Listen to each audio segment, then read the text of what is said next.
Alors, sciences sociales et politiques, le premier sujet qui vous était proposé, c'était pourquoi la parité entre femmes et hommes en politique est-elle difficile à atteindre? Donc, vous aviez pour répondre à cette question 2 documents, un petit tableau qui vous montrait la présence des femmes, ou plutôt le peu de présence des femmes dans les assemblées, et un deuxième document qui est un texte de Catherine Achin qui apportait quelques éléments d'explication à cette différence. Donc, ce qu'on peut imaginer, c'est une première partie qui relève davantage du constat, qui va décrire l'inégale représentation dans les assemblées politiques, et une deuxième partie qui apporterait davantage d'explications. Donc dans la première partie, vous pouviez déjà regarder et montrer que les femmes sont structurellement moins bien représentées dans les assemblées politiques, dans quasiment toutes les assemblées politiques, et par contre elles sont un peu mieux ou un peu moins mal représentées dans les assemblées politiques les moins valorisées, c'est-à-dire qu'elles sont peu présentes à l'Assemblée nationale et au Sénat. Par contre, on s'approche davantage de la parité en termes de conseillers élus dans les assemblées départementales, municipales ou régionales. Ce qui persiste quand même comme inégalité, c'est que les femmes sont très peu présentes au poste de présidence de toutes ces assemblées. Donc on voit là qu'il y a une inégalité structurelle. Les femmes sont massivement sous-représentées dans les assemblées et spécifiquement au poste de direction de ces assemblées. Alors, pourtant, il y a une loi qui impose la parité en politique.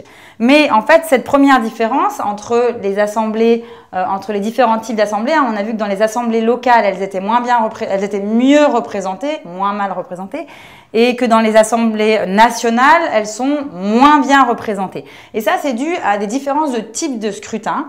C'est-à-dire que dans les assemblées nationales, il s'agit de scrutin uninominal, donc on va présenter un homme ou une femme, ou un ticket, mais ça va toujours être le titulaire qui va emporter le poste. Et dans les assemblées locales, il va s'agir de scrutin de liste, et dont les listes sont à parité parfaite, c'est-à-dire qu'on va avoir un homme, une femme, ou une femme, un homme, une femme, un homme. Et donc, à la fin, évidemment, ces assemblées vont être beaucoup plus paritaires que les assemblées à scrutin uninominal, pour la simple et bonne raison, parce qu'il nous manque encore un facteur d'explication, que les partis politiques vont bien présenter lors des scrutins uninominaux autant d'hommes que de femmes, mais ils présenteront les femmes dans des circonscriptions où elles ont moins de chances d'être élues que les hommes. Alors, pourquoi? C'est ça qui nous reste à expliquer. Pourquoi finalement on ne se débrouille pas pour avoir parfaitement autant d'hommes ou à peu près autant d'hommes que de femmes dans les assemblées élues? Eh bien, ça s'explique par des biais liés au genre, qui sont de 3 types. D'abord, des stéréotypes liés au genre, et donc des qualités qu'on attribue aux hommes et aux femmes qui font qu'on va avoir plus confiance dans les hommes en politique et que les partis politiques vont mettre en avant des hommes en politique. Donc ça, on vous le montre bien dans le texte de Catherine Achin, où on vous montre qu'on présente les femmes comme étant en manque de compétences, de disponibilité, de confiance, etc. ou en excès d'émotions, de nerfs, etc. Donc là, on attribue des qualités essentielles aux femmes ou aux hommes.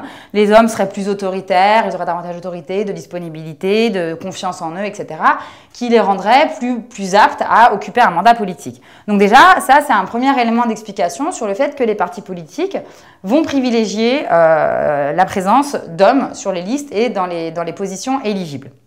Une deuxième explication, c'est la structure du champ politique qui fait que parfois, ce sont les femmes elles-mêmes qui vont s'en exclure.